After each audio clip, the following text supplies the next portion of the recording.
Então tá, gurizadinha, estamos de volta aí.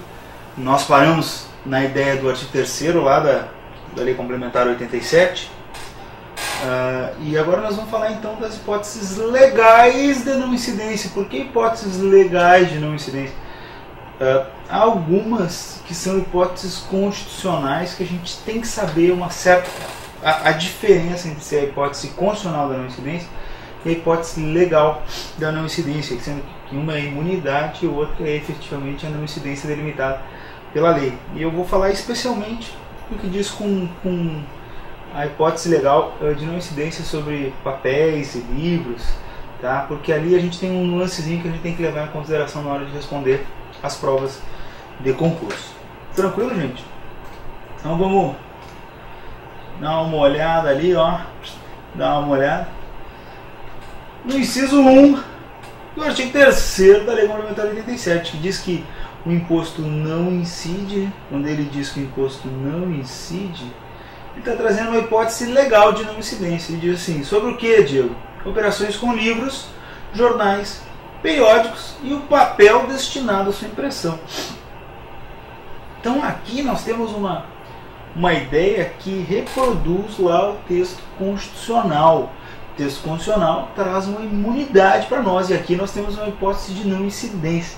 Essa hipótese de não incidência, legalmente delimitada aqui, ela é diferente da ideia de imunidade que está lá no texto constitucional. Disso aqui, nós temos algumas decorrências que estão lá nas legislações internas. Das hipóteses de imunidade que estão previstas lá na Constituição Federal, decorrem diversas interpretações jurisprudenciais dos tribunais superiores que nós também temos que ter na nossa cabeça. E nós temos que saber distinguir o que é a hipótese legal do que é a interpretação da hipótese constitucional imunizatória.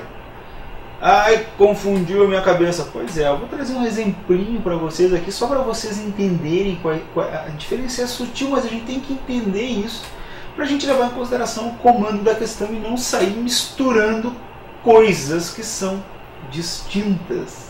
Beleza? Isso aqui é uma hipótese de não incidência. Olha lá como é que essa hipótese de não incidência que está expressa no artigo 3º, inciso 1 da Lei Complementar 87, está expressa lá no nosso aqui, ó, no nosso regulamento CMS, no nosso RECNS aqui do estado do Rio Grande do Sul. Título 3 traz no seu artigo 11º uma hipótese de não incidência. Olha lá como é que o decreto trata isso, o nosso decreto aqui do estado do Rio Grande do Sul. Ele diz o seguinte, ó: o imposto não incide sobre o quê? Saídas de papel. E ele diz assim, ó: destinado exclusivamente à impressão de jornais, periódicos e livros. E ele diz, bom, então o papel não incide sobre saída, o imposto não incide sobre saída de papel. Beleza. Destinado exclusivamente à impressão de jornal, periódico e livro. Diz aqui, no inciso 1. E no inciso 2 diz o seguinte, ó: saída de jornal, periódico e livro. Excluído, já exclui lá a parada, ó. Excluídos os livros em branco ou para escrituração. Nesse caso, o decreto já deu uma delimitada lá no que é que incide e o que é que não incide. E aí tu tem que saber isso. Ah, como é que eu vou saber isso, Diego? Olha, quando sair o teu concurso, eu vou fazer o concurso lá para o ICMS, não vou falar de Maranhão, eu vi boatos aí. Vai sair, vai abrir lá, né? Dou uma olhada lá no regulamento deles e vejo como isso está estipulado? Claro.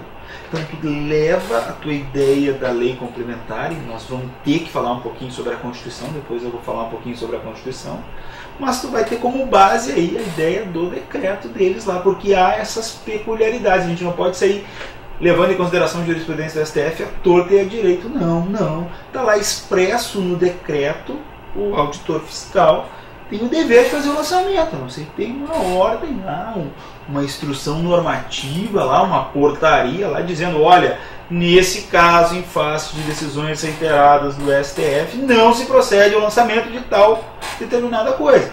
O que a gente tem, a nossa base lá é cumpra o decreto. Então olha sempre o decreto. Beleza? Por quê? Porque a Constituição, a norma constitucional que está expressa lá no 156, isso aqui é a Constituição Federal, tá? Constituição Federal de 88.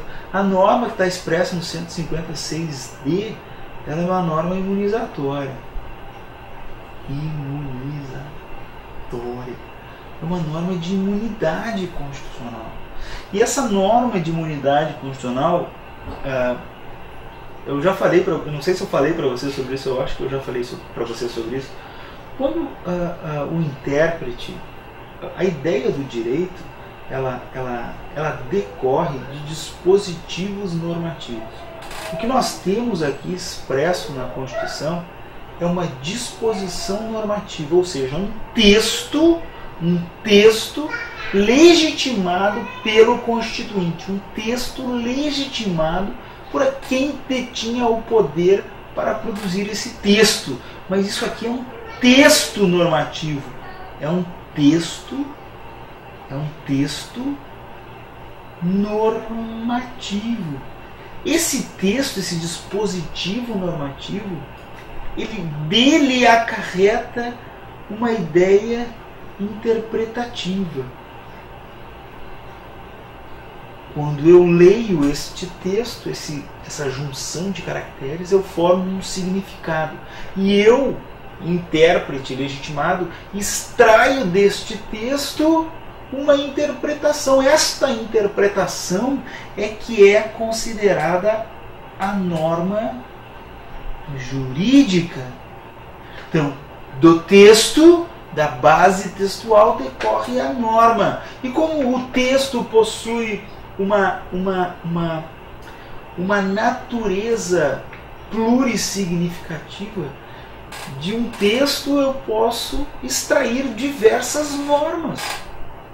E o que ocorre aqui, deste dispositivo constitucional, é que eu posso retirar diversas normas jurídicas, aí, diversas interpretações desse texto, que são normas efetivas.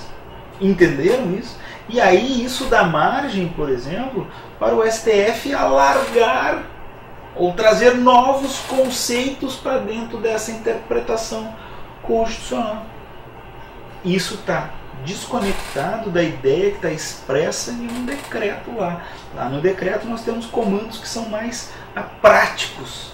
E aí eu tenho que cumprir o comando do decreto, a não ser que a decisão do STF relativa a determinado dispositivo normativo seja uma decisão que tenha eficácia contra todos. Por que está falando isso, Diego? Olha, estou falando isso porque a gente sabe que a primeira coisa que a gente sabe desse dispositivo é que ele impõe a impossibilidade de tributação pelo imposto ICMS, por exemplo, ou qualquer outro imposto, de um livro que está expresso lá. Isso ninguém tem dúvida, nós não temos dúvidas em relação a isso. Por quê? Porque está expresso lá, não pode instituir imposto sobre livro. E aí vem um livro para nós, um livro com todo aquele aspecto cultural, aquele aspecto que traz aí a base de cultura de determinado povo, por exemplo, que se reflete. E eu trago aqui para vocês o livro um dos livros que eu acho que é um dos mais importantes livros aí da história da língua portuguesa, que é a Mensagem do Fernando Pessoa, que tem aquela poesia, aquele poema publicado que todos vocês conhecem, que eu adoro.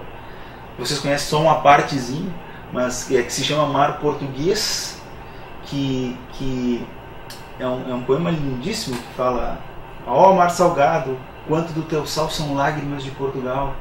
Por te cruzarmos, quantas mães choraram, quantos filhos em vão rezaram e quantas noivas deixaram de casar para que fostes nosso ó mar.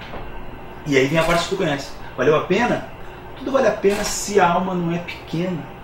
Quem quer passar além da dor tem que passar além do bojador, porque Deus ao mar o perigo e o abismo deu, mas nele é que espelhou o céu. É lindo, é uma ideia cultural maravilhosa que o constituinte originário entendeu por bem proteger da atribuição de impostos. Está lá, por isso que o ICMS não pode incidir sobre os livros. Nós todos temos que ter acesso a isso da forma mais tranquila possível. Se incide imposto, aumenta o custo, fica mais difícil fazer a comercialização. Não, todo mundo tem que ter acesso à mensagem. Essa é a ideia do constituinte originário. Só que essa ideia do constituinte originário é uma ideia objetiva. Ela não leva em consideração efetivamente a grandeza do conteúdo do livro de mensagem. Se eu, Diego, for lá e publicar um livro de poesia, vai estar imune também. Eu não posso fazer essa atribuição subjetiva. Entenderam isso? É uma ideia de imunidade objetiva sobre o livro em si. E isso, dessa percepção, decorre em diversas interpretações do STF. Presta atenção comigo lá, olha ali, ó, o álbum de figurinha do Internacional, no Colorado. Está incluído, está abrangido na ideia de proteção lá da imunidade constitucional? Tá. Olha ali o recurso extraordinário 221.239 de São Paulo. Imunidade sobre álbum de figurinhas. Admissibilidade. Olha o que diz lá, vou até marcar para vocês, para ficar com isso muito claro na tua cabeça. Olha ali, ó. A imunidade, e aqui vem na canetinha, a imunidade tributária sobre livros, jornais, periódicos e o papel destinado à sua impressão tem por escopo evitar embaraços ao exercício da liberdade de expressão intelectual, artística, científica e de comunicação, bem como facilitar o acesso da população à cultura, à informação e à educação.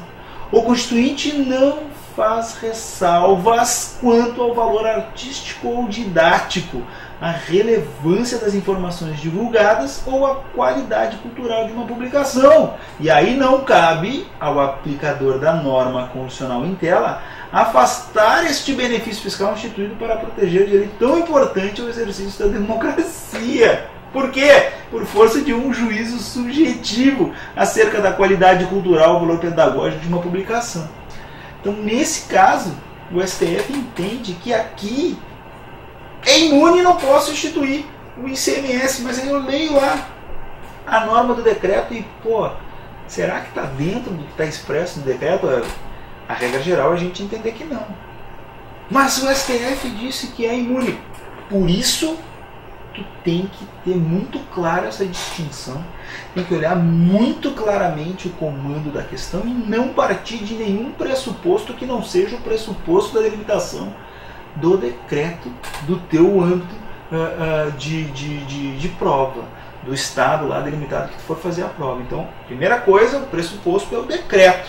Até porque, cara, a gente sabe que um recurso extraordinário, olha aqui, ó, que um recurso extraordinário, este, por exemplo,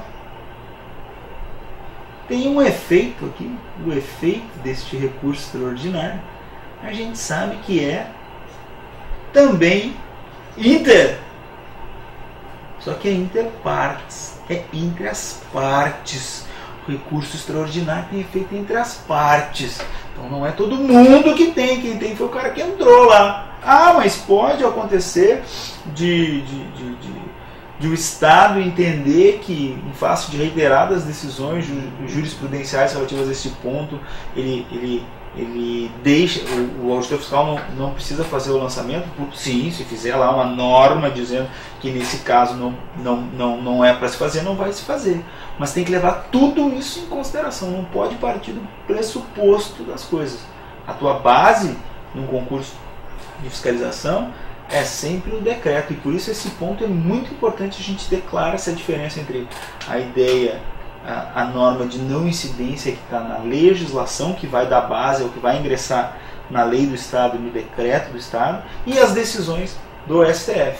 Para fins de direito tributário, não, a gente lá parte daquele pressuposto lá das decisões dos tribunais superiores. Mas quando a gente fala de concurso fiscal, a gente tem que tomar esse cuidado. Por isso que eu trago os exemplos para vocês. Olha o outro exemplo aí, apostila para concurso público. Os tribunais também entendem que são imunes, não pode incidir efetivamente o ICMS sobre as apostilas. Tranquilo? A última ideia que eu quero trazer para vocês, e essa ideia aqui a gente já tem que começar a considerar um pouco mais, porque está Sumulada é a ideia da imunidade dos filmes e papéis fotográficos necessários à publicação de jornais e periódicos. Porque vocês vão entender lá que essa ideia não está lá nas imunidades do nosso decreto, por exemplo. Não vai estar lá expresso. É saída de papel para fazer jornal, ou saída de jornal, saída de papel para fazer livro, ou saída de livro. Não tem essa coisa aqui do filme e papel fotográfico, né? Mas aqui tem uma súmula. Aqui está sumulado o posicionamento. Então, regra geral, nos estados, quando está sumulado, quando essa ideia já é não existe qualquer controvérsia, nesse caso os estados já adotam. Então, também tu tem que ter esse cuidado na hora de fazer a prova. Ai, Diego, e agora como é que eu vou trabalhar? Olha, regra geral, no comando das questões, eles vão te dar aí um nuance do que é que tu tem que seguir, mas presta muita atenção nisso. Tu tem que levar em consideração, primeiramente, regra geral, o que está expresso no decreto. Se houver menção a jurisprudências e tudo mais, bababá, aí tu leva em consideração as jurisprudências e as súmulas dos tribunais superiores. Beleza? E por fim eu quero falar rapidamente sobre o livro em CD-ROM, porque o livro em CD-ROM, atualmente, nós entendemos que o livro em CD-ROM não está, não se confunde com o papel, não pode ser assimilado pelo papel e por isso não está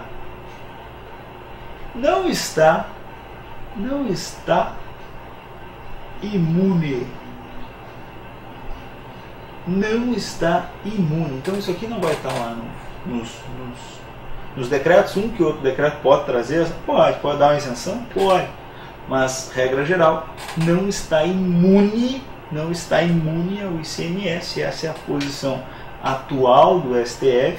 Claro, existe um recurso extraordinário com repercussão geral, onde se está discutindo efetivamente esta imunidade. Olha ali, pretendida imunidade a recair sobre o livro eletrônico.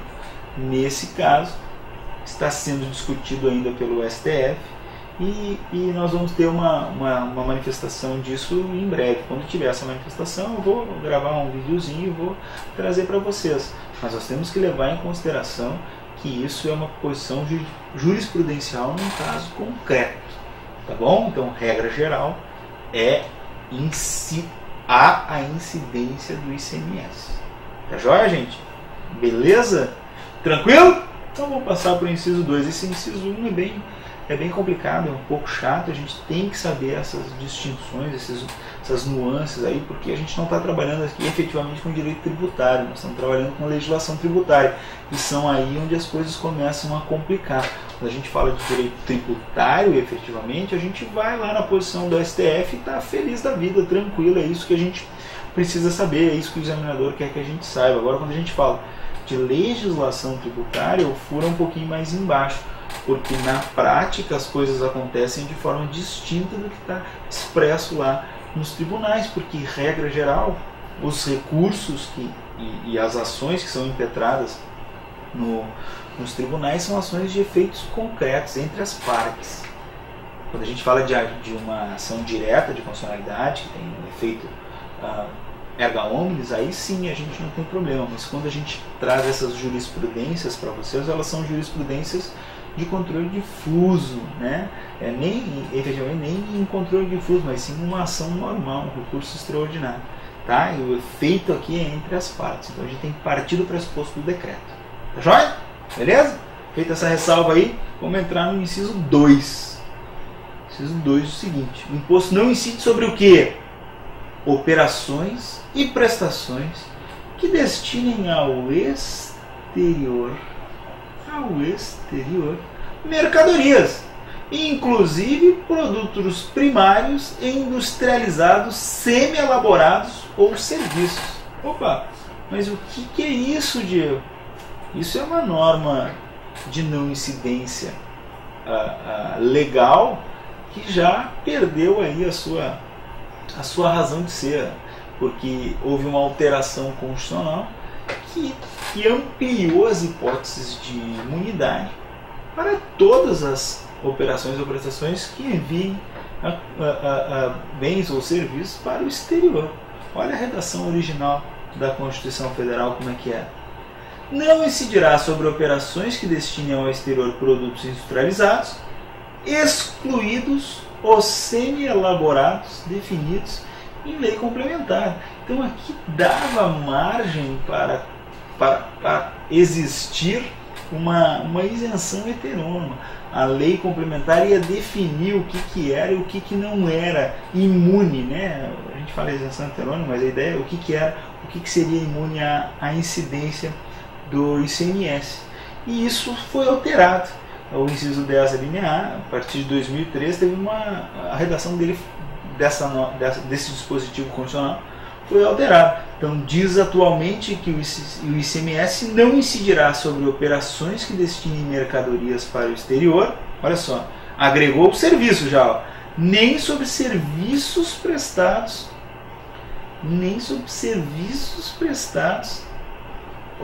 a destinatários no exterior. E fez mais ainda, assegurou a manutenção e aproveitamento do montante do imposto cobrado nas operações e prestações anteriores. Então houve uma alteração constitucional que meio que deixou sem fundamento de validade lá aquela disposição que está no artigo 3º, inciso 2 da Lei Complementar 87. Nesse caso aqui, o que acontece é que a norma constitucional imunizou todas as operações e as prestações de serviço que estão no âmbito do ICMS, que são enviadas para o exterior, as operações e prestações de exportação, não vão sofrer a incidência do ICMS. E mais do que isso, né, velho? A gente vai ter manutenção e aproveitamento do montante do imposto cobrado nas operações e prestações anteriores. Então o cara não só não vai ter a tributação quando faz uma operação destinada ao exterior, como vai manter o crédito, tá? Então essa alteração constitucional meio que fez cair por terra a redação do inciso 2 do artigo 3º da Lei Complementar número 87. Tranquilo? E aí tem uma pequena peculiaridade aí no parágrafo único que a gente vai ter que estudar para matar a charada dessa ideia aqui de hipóteses de não incidência legalmente delimitadas. Tá bom, gente?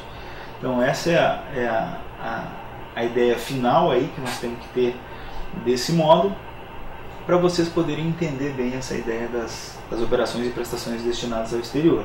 Olha o que diz o parágrafo único. Equipara-se as operações de que trata o inciso 2 a saída de mercadoria realizada com o fim específico de exportação para o exterior destinada a empresa comercial exportadora, inclusive tradings ou outro estabelecimento da mesma empresa, e armazém alfandegado ou entreposto aduaneiro. O pessoal está me dizendo que tem que finalizar aqui o módulo, eu vou finalizar. Daqui a pouquinho eu volto para a gente tratar um pouquinho mais sobre isso, tá bom? Um grande abraço aí, vamos que vamos!